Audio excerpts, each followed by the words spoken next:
yüksək səviyyədədir. Mərmi atəş olundu.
En esa guerra que usted ve, de cañón, bala, muerte y destrucción, también se libra otra guerra. Sí, otra guerra. Una guerra invisible. ¿Cómo? Sí, detrás de esos proyectiles, intereses supranacionales, extraterritoriales, no extraterrestres, sino supranacionales, están en el campo de batalla de una forma que usted no los ve. Además, la guerra sigue. Los actores en el escenario parece que le perdieron el respeto a Rusia y a Estados Unidos. Urge parar el río de sangre en donde se besan Asia y Europa. Placas tectónicas que presagian movimientos militares en todo el mundo. Mi nombre es Roberto de la Madrid y justo desde aquí, desde esta zona tan importante para la seguridad mundial, detrás de la razón. Esfuerzos internacionales para evitar que Nagorno-Karabaj arda en llamas, para que haya un alto el fuego. Pero de la misma forma que no se sabe a ciencia cierta quién empezó la guerra, tampoco se sabe quién se empeña en que no haya paz.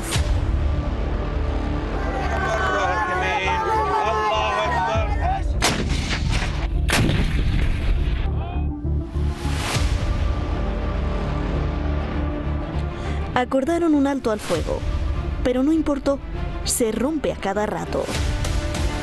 Armenia y Azerbaiyán siguen luchando a muerte.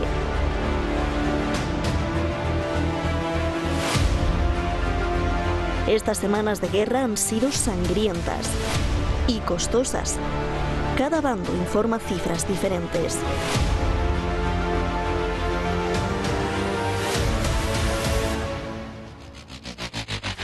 El costo humano y material del conflicto parece estar fuera de control.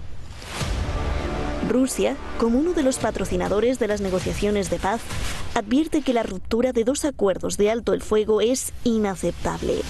Содержится и в заявлении президентов России, США и Франции как глав государств, сопредседателей Минской группы ОБСЕ. Это же содержится и в московском документе, который заключили при нашем содействии министры иностранных дел Азербайджана и Армении 10 октября. Правы после встречи в Москве. Надежды наши не оправдались, боевые действия продолжались удары по гражданской инфраструктуре, по населенным пунктам. Это неприемлемо. Hay otro actor clave, Turquía. Defiende a Azerbaiyán, comparte íntimos lazos étnicos. El presidente de Turquía, Erdogan, acusó esta semana a Rusia y a Estados Unidos y también a Francia de respaldar a Armenia. Incluso los acusa de dar armas a los armenios para destruir a los azerbaiyanos. Rusia no se deja intimidar por las acusaciones. Afirma que la paz entre Armenia y Azerbaiyán es un imperativo y si es necesario desplegará militares en misión de paz en Nagorno-Karabaj, porque parece que Turquía tiene demasiadas ganas de que la guerra continúe, Azerbaiyán gane y expulse a los armenios de los territorios en disputa.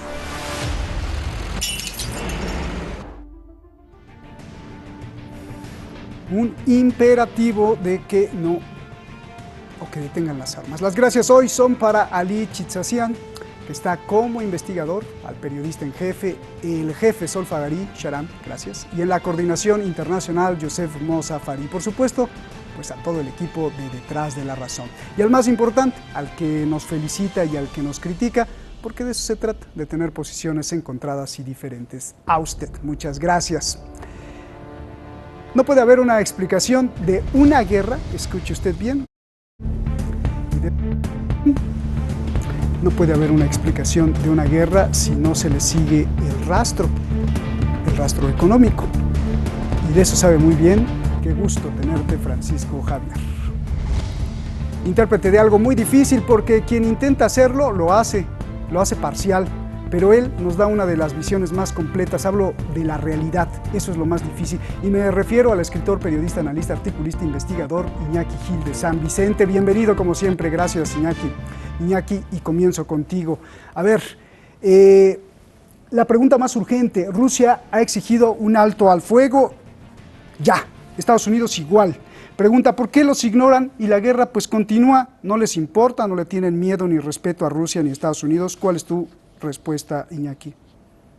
Bueno, yo pienso que por una parte están las medidas diplomáticas de pedir alto el fuego, sobre todo en esta situación del mundo. La situación de Rusia, ya sabemos cómo es Rusia, tiene mucho interés en que continúen para adelante todos los proyectos de la línea norte del eje de la ruta de la seda, y Estados Unidos está a la expectativa para ver los resultados de las elecciones. Pero también Estados Unidos también le interesa que haya tensión en la zona porque, si algún día nos da tiempo a analizar, Estados Unidos está muy interesado por Turquía cree tensión y porque se abra un corredor para meter en Caucasia, para introducir en Caucasia miles y miles de terroristas islámicos pagados por Turquía y pagados por otros países, ¿no? Por eso les interesa, por un motivo y otro, que son opuestos, que chocan frontalmente, les interesa ver un poquito cómo puede resolverse la situación. Rusia tiene un interés muy claro en que acabe el conflicto. Estados Unidos quiere mantener la falsedad, la hipocresía de que quiere la paz, ¿no? Mientras tanto, a Turquía le interesa que continúe la guerra. Azerbaiyán tiene que poner en marcha, tiene que mejorar su ejército, que es muy grande, que es cuantioso, pero está muy poco preparado técnicamente. Depende mucho de la tecnología, que depende mucho de la tecnología israelí, hasta tal punto que los cuadros que mandan los drones, los cuadros azeríes que mandan los drones, llega a un momento que se encuentran obturados por la falta de conocimiento, y Armenia está esperando a que pueda llegar la guerra a los niveles de las montañas sin ceder la capital, pero espera detener la invasión azerí en los niveles de las montañas, cuando ya la altura de las montañas dificulte bastante la superioridad tecnológica de Azerbaiyán, ¿no? Por tanto, concluyo, en estos momentos son diversos intereses. El primero y fundamental, el de Rusia. Luego hay otro interés fundamental también en que acabe este conflicto, que es el interés de Irán, que no lo había nombrado, pero tiene un interés muy claro, porque desde luego no le interesa a Irán que aumente el poder. Quiero decir, que aumente el poder de Turquía. No le interesa nada a Irán que se empiecen a introducir terroristas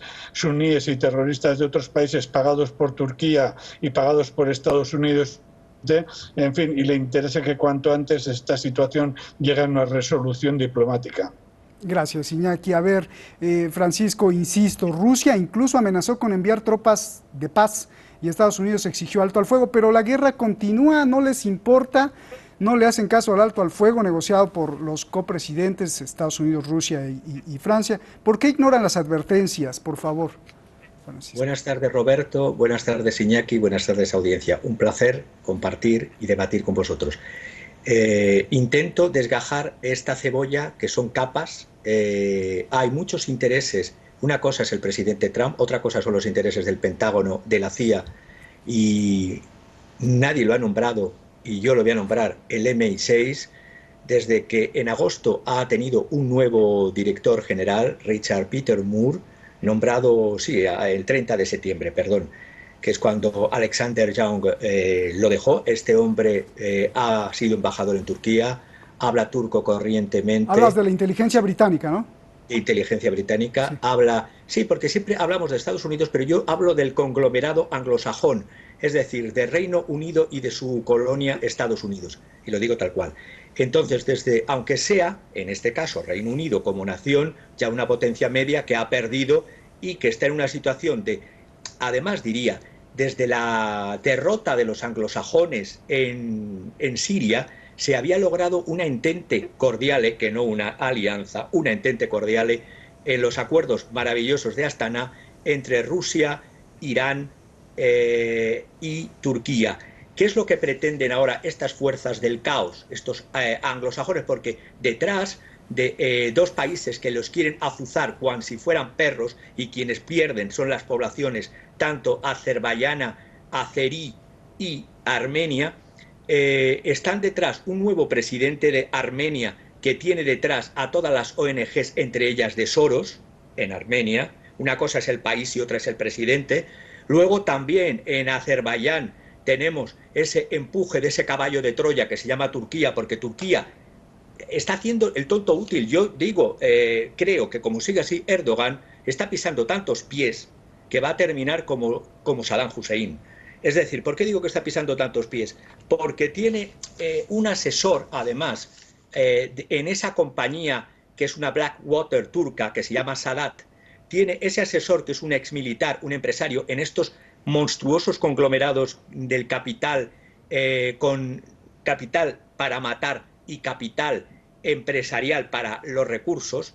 Se llama Adnan Tanriverdi, y este señor le está proponiendo ya desde hace tiempo, el Plan Altai, está proponiendo una confederación de 61 estados musulmanes, por lo tanto está pisando el pie de los otros musulmanes, se está enfrentando a Arabia Saudita, Bahrein, toda la historia de por qué están con relaciones con Israel. ¿Y eso para qué, Francisco? ¿Y eso para qué? Porque detrás están todos los temas de recursos. A ver, los dos grandes inversores, tanto en Azerbaiyán como en Armenia, se llaman Rusia y se llama China. Mi contertulio muy bien ha expresado uno de los planes, de los muchos planes que hay, tanto de ferroviario, tanto de gaseoducto, tanto de unificación de lo que es la Transcaucasia, que es un proyecto ruso y chino. Y digo ruso y chino porque ambos están invirtiendo. Por ejemplo, Erdogan, en ese panturquismo que está cayendo, incluso ya retira su apoyo a la causa uigur o turcoparlante o turcófono musulmán en China, a cambio de inversiones. Ha recibido Turquía inversiones entre 2016 y 2019, 3.000 millones de dólares, y se quiere duplicar esa cifra hasta el 2021. ¿Qué es lo que está pasando? Cuando el valor de la lira turca cayó a un 40% en el 2018, ahí estuvo el Banco de China. No puedo dar muchos detalles para no marear a la audiencia con datos económicos, pero detrás lo que se busca es todos esos intereses del Turkish Stream. Bien. Al igual que se quiere atacar el Nord Stream 2, se busca atacar por parte del complejo militar industrial anglosajón todo lo que son los intereses de los propios países asiáticos en su desarrollo. Lo que tendría que abandonar Rusia es el grupo de Minsk, que es inoperante mientras que esté Francia, mi querida Francia, y mientras que esté Estados Unidos. Bien. El asunto de los asiáticos lo tienen que resolver los propios asiáticos. ¿Y cómo? En un formato tipo Astana, como ha funcionado en Siria. Y abandonar esos caballos de Troya, las ONGs en Armenia, y ya se pueden imaginar que ONGs están en Armenia, y luego los apoyos turcos, que lo único que buscan es meter bases de la OTAN en el Cáucaso. Bien. He intentado resumir. Gracias. A ver, Iñaki, vayamos a ver todo esto desde el espacio y desde el tiempo, que es muy importante. Vladimir Lenin atacó Bakú, la capital de Azerbaiyán, alegando que la Unión Soviética no podía vivir sin el petróleo de Bakú, o un punto estratégico. Luego el mapa arbitrario que hizo la Unión Soviética, y luego Stalin continuó separando las fronteras étnicas naturales. Te pregunto, parece ser que a las grandes potencias les conviene tener partida esta región donde Europa se encuentra con Asia. ¿Por qué? Bueno, hay una pequeña diferencia histórica que no viene a cuento mucho explicar ahora, que es mientras que Lenin negoció con todas las fuerzas musulmanas un acuerdo de las fuerzas musulmanas para derrotar al ejército blanco y al ejército alemán, y Lenin entregó en los acuerdos de 1920 una de las pocas copias que quedaban del Corán, que se mantenía en Moscú, y lo devolvió a los grupos religiosos musulmanes de la zona. Stalin no hizo nada de eso. Stalin aplicó otra política totalmente diferente, de la cual ahora se están pagando las consecuencias, ¿no? Hecha esta salvedad, sin embargo, hay un problema muy fuerte, y es que en estos momentos, aparte de los intereses que tiene Rusia y China en el área, están chocando directamente. Ya hemos comentado antes cómo estaban también metidos los intereses de Gran Bretaña y de Estados Unidos en el conflicto. Hay un dato, y es que es la British Petroleum la que controla la mayoría del petróleo de Bakú y la mayoría del sistema de petróleo de Azerbaiyán, en contacto estrecho con otras empresas, de tal modo que hay una alianza en el fondo que se va a agudizar, una alianza entre Europa y Estados Unidos por una parte, y por otra parte toda la orientación de la ruta de la seda, ¿no? ¿Por qué?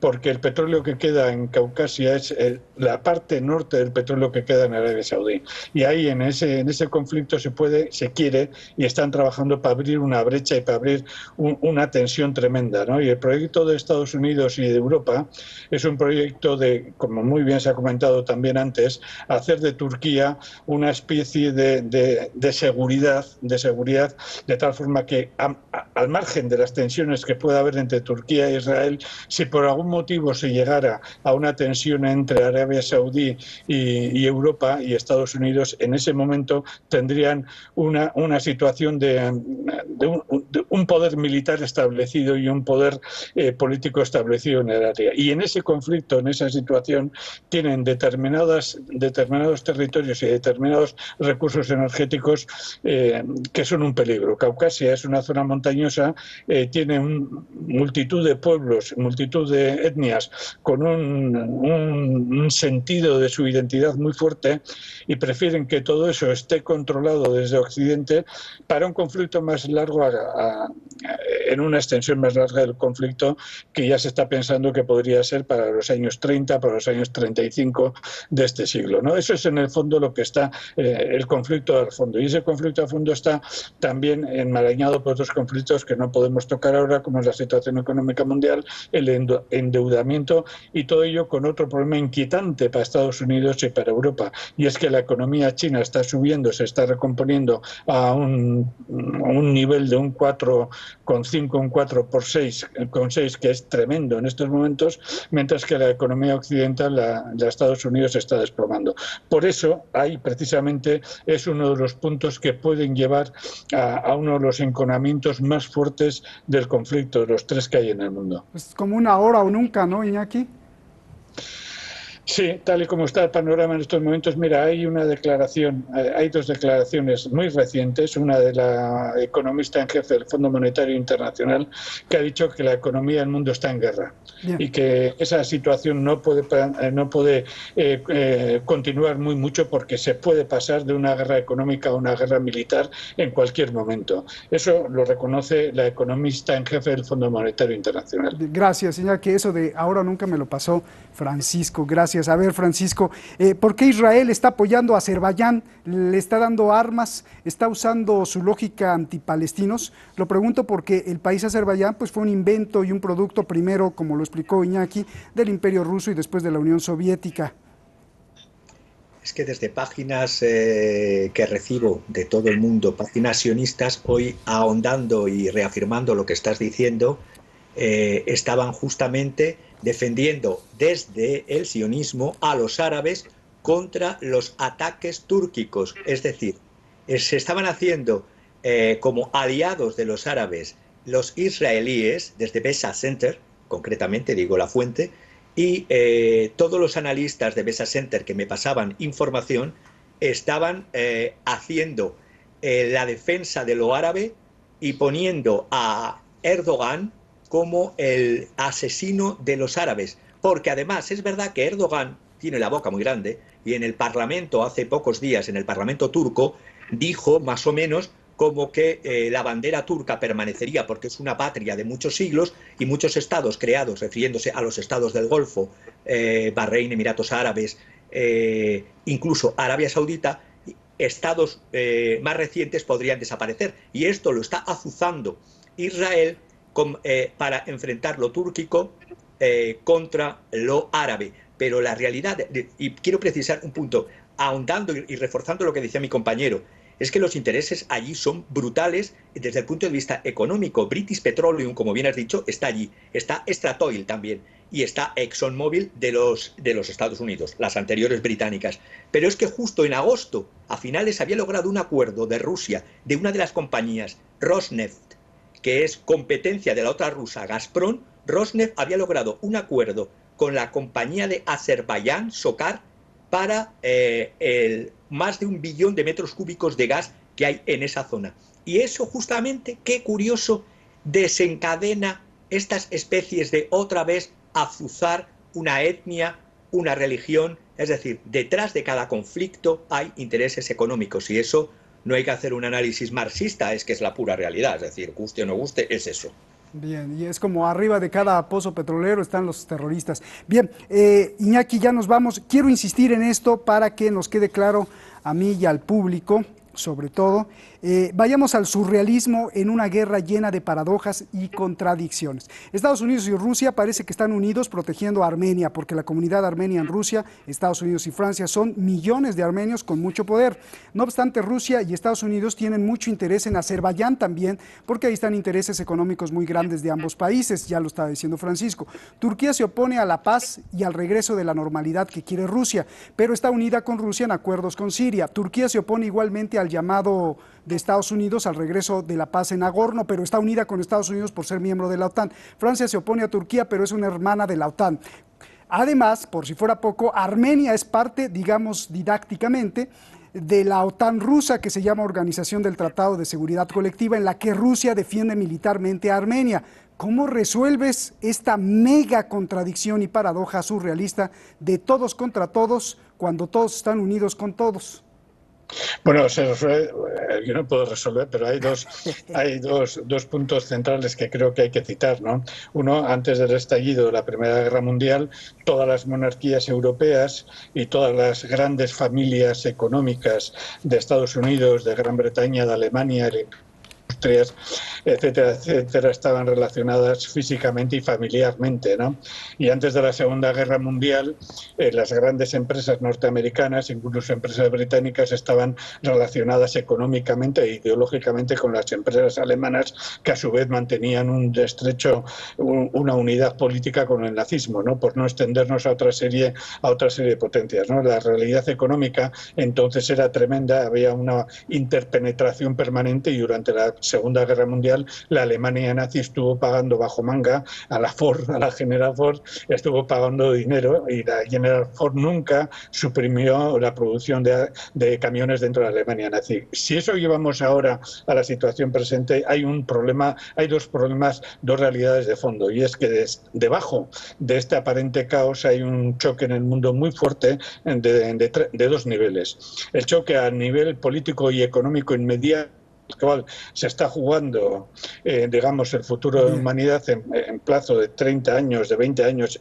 menos incluso por un montón de razones, y ahí sí hay ese caos y esa circunstancia, ¿no? Pero luego hay otro problema más de fondo todavía, que es la situación económica mundial. La situación económica mundial no tiene perspectivas de recuperarse.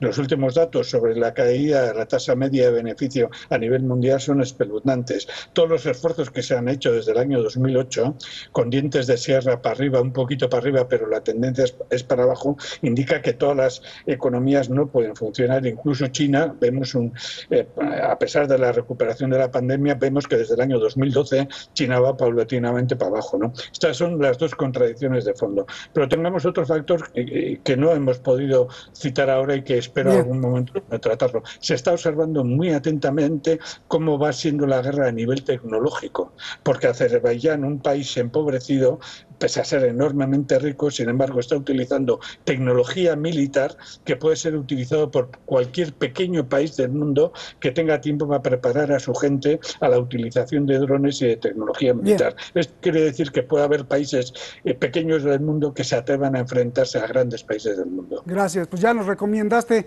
prácticamente que tengamos nuestras gallinas y eso es todo, ¿no? Para salvarnos. Gracias, Iñaki, un abrazo. Francisco, aquí junto de Irán, en la frontera se escuchan los disparos de esta guerra. Quizá esta sea la reflexión más clara y corta que he dado.